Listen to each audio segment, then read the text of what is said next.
Hallo meine Liebe, schön, dass du wieder mit dabei bist. Im heutigen Video nähen wir zusammen das Bustier Lia.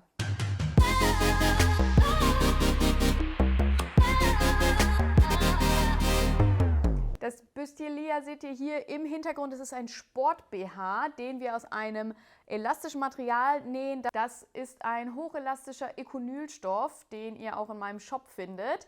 Wenn ihr aber einen anderen Stoff verwenden wollt, dann achtet bitte darauf, dass ihr mindestens 70% Querelastizität habt und 50% Längselastizität. Die Elastizität eines Stoffes könnt ihr bestimmen, indem ihr 10 cm eures Stoffes nehmt und den dann lang zieht. Am besten macht ihr das an einem Maßband, das ihr euch hinlegt, und dann zieht ihr das einmal so lang, bis es nicht mehr geht, und schaut dann, wie lang ihr das ziehen konntet. Und das ist dann die prozentuale Angabe, wie lang sich das dehnen lässt. In diesem Fall müsst ihr darauf achten, dass es längs- und querelastisch ist, damit ihr dann dieses Schnittmuster nähen könnt.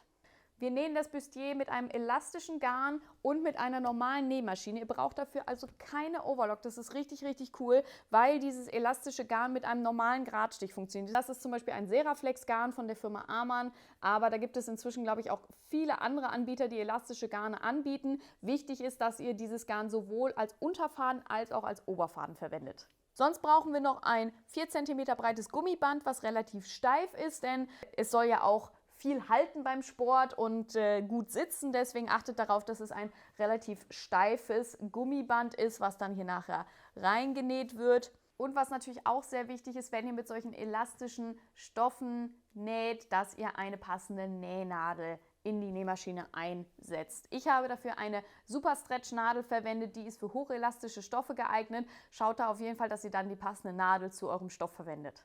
Noch kurz zum Schnittmuster. Der BH Lia ist doppelt gearbeitet. Also wir haben hier einmal komplett 2 Lagen. Dadurch sitzt er auch richtig gut. Also den kann man auch wirklich für ordentliche Sporteinheiten verwenden. Wir haben an den Seiten Cups und wir haben ein Rückteil mit Racerback. Auch richtig gut für Sport. Und dann unten natürlich den Bund mit Gummieinzug. Ich habe mir jetzt den Stoff mit 2 Bruchkanten hingelegt. Also ich habe hier rechts und links jeweils einen Stoffbruch und in der Mitte die Stoffkante, weil wir jetzt sehr viele Teile am Bruch zuschneiden. Wir haben hier das Rückteil, hier das Vorderteil, und das Ganze wird jetzt auch gleich nochmal auf der anderen Seite zugeschnitten, weil ja der komplette BH doppelt gearbeitet wird. Dann haben wir noch das Unterbrustband, das wird nur einmal zugeschnitten, das passt jetzt hier unten rein, aber das brauchen wir nur aus einfacher Stofflage. Deswegen schneiden wir jetzt erstmal das hier alles aus, markieren die Knipse und dann können wir das hier unten noch ausschneiden. Bei dem Cup hier, das ist das Teil für den Cup, da achtet bitte darauf, dass ihr einmal den Fadenlauf kontrolliert, dass der parallel zum Bruch und zur Kante ist.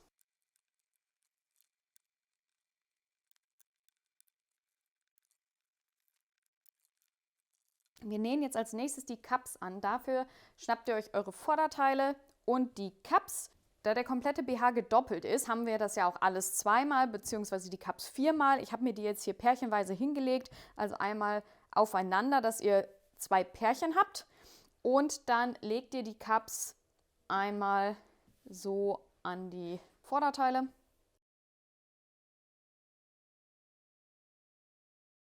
Dann könnt ihr sie rechts auf rechts hier an dieser Kante annähen. Achtet darauf, dass hier die Rundung von dem Cup weiter unten liegt. Also das seht ihr hier, der ist ja nicht gleichmäßig, sonst passt nachher hier oben das Halsloch nicht und auch unten, das passt alles nicht. Also achtet darauf, dass hier die Rundung weiter unten ist. Ihr habt ja auch jeweils Knipse und da seht ihr dann auch, wie das aufeinander passt.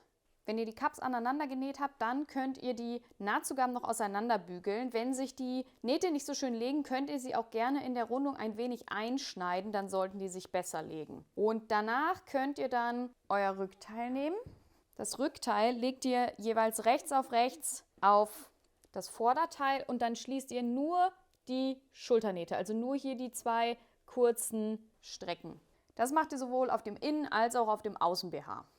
So, wir haben jetzt die Schulternähte geschlossen. Kontrolliert nochmal, ob ihr hier nichts verdreht habt, und dann nähen wir den Halsausschnitt hier. Dafür legen wir jetzt Innen- und Außenbustier rechts auf rechts aufeinander und dann schließen wir hier einmal diese Naht. Auch wieder bei 0,7 cm. Ihr habt Knipse an der vorderen und an der hinteren Mitte und die Schulternähte treffen natürlich aufeinander. Wenn ihr den Halsausschnitt dann geschlossen habt, dann wendet ihr einmal durch das Halsloch. Also ihr steckt dann jeweils ein Vorder- und ein Rückteil durch das Halsloch durch, so dass das Teil gewendet ist. Das sieht dann so aus und da könnt ihr gerne auch noch mal drüber bügeln, wenn ihr möchtet und gegebenenfalls hier auch an den Rundungen ein wenig die Nahtzugaben einschneiden. Wenn du ein elastisches Garn benutzt, kannst du auch gerne die Nahtzugaben am Innenbustier flach steppen. So rollt sich dann die Nahtzugabe nicht so schnell raus. Als nächstes müssen wir dann hier diese Kanten schließen. Das machen wir in 2 Schritten und mit der sogenannten Burrito-Methode. Das heißt, wir machen uns jetzt einen wunderschönen Burrito. Dafür rollt ihr die eine Seite, beide Lagen bis zur Mitte ein und klappt dann die noch offene Kante eine Lage nach außen und die andere Lage faltet ihr um den Burrito drumherum, dass ihr quasi wieder die offenen Kanten rechts auf rechts aufeinander liegen habt. Ich stecke mir hier mal kurz eine Nadel rein, damit mir das nicht entwischt. Jetzt müsst ihr auf jeden Fall auch hier aufpassen, welche Nähte kommen da aufeinander. Das wird nämlich jetzt hier sehr eng, gerade an der Schulter. Da bitte darauf achten, dass ihr auf jeden Fall die Lage hier habt, die unten liegt und die Lage, die oben liegt und nicht den Burrito in der Mitte.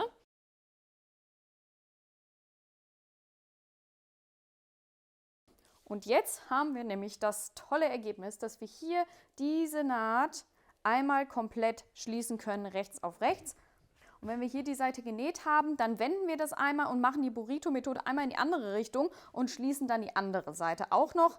Einmal von hier unten, einmal hoch bis hier oben bei 0,7 cm.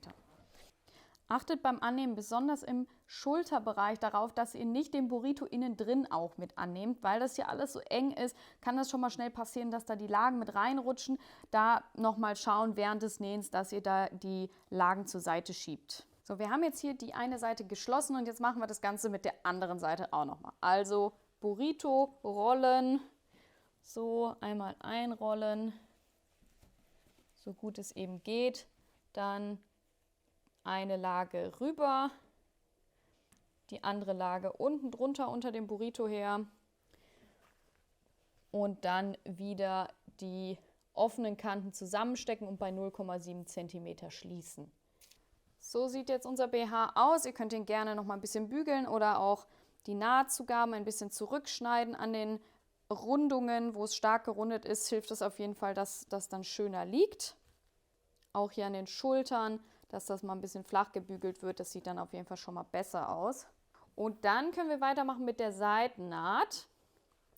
Dafür klappen wir uns jetzt einmal das Vorderteil auf und legen das Rückteil da drauf. Und dann können wir hier einmal rechts und auch links die Seitennähte in einem Rutsch schließen. Achtet auf jeden Fall darauf, dass die Naht hier genau aufeinander trifft und dass die Nahtzugaben auseinandergelegt werden. Jetzt haben wir den BH ja schon mal fertig. Jetzt fehlt nur noch der Bund. Den Bund bügeln wir jetzt einmal in der Hälfte einen Bügelbruch ein, bevor wir ihn dann wieder aufklappen und rechts auf rechts aufeinander legen und dann hier die kurze Seite bei 0,7 cm schließen.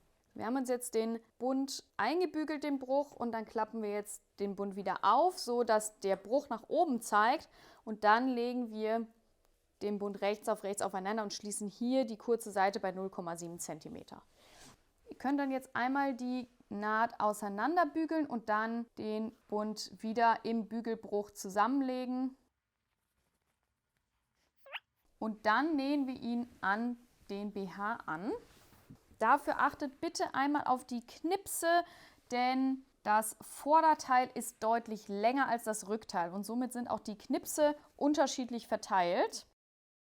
Wir haben immer einen Knips in der vorderen Mitte, dann haben wir hier nochmal einen Knips für die Teilungsnaht im Vorderteil und für die Seitennähte. Also wie gesagt, das hintere Stück ist deutlich kürzer, wie man hier sieht. Also hier das vorne, das ist deutlich länger als das Rückteil.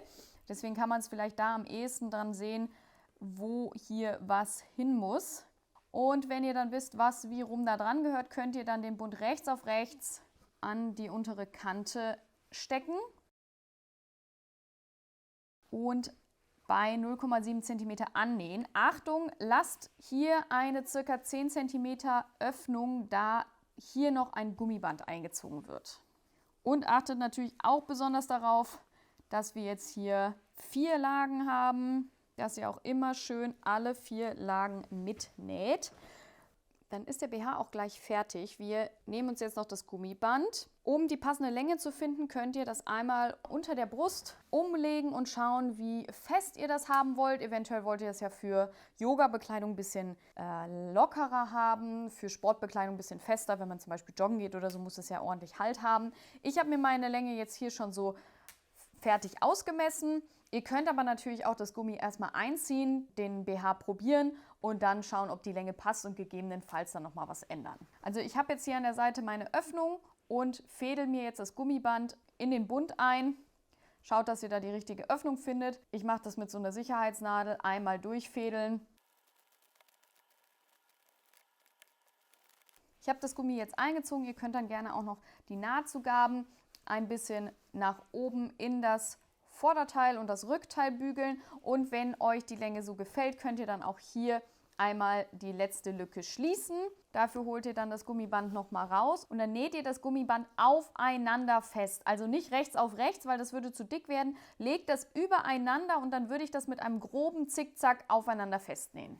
So, und das war es auch schon. Der BH ist ratzefatze genäht. Ich hoffe, euch hat Spaß gemacht und ich würde mich freuen, wenn ihr beim nächsten Video auch wieder mit dabei seid. Abonniert deswegen gerne hier mal meinen Kanal und lasst ein Like da. Ich würde mich natürlich auch freuen, wenn ihr mir bei Instagram folgt. Mein Account heißt bara_studio.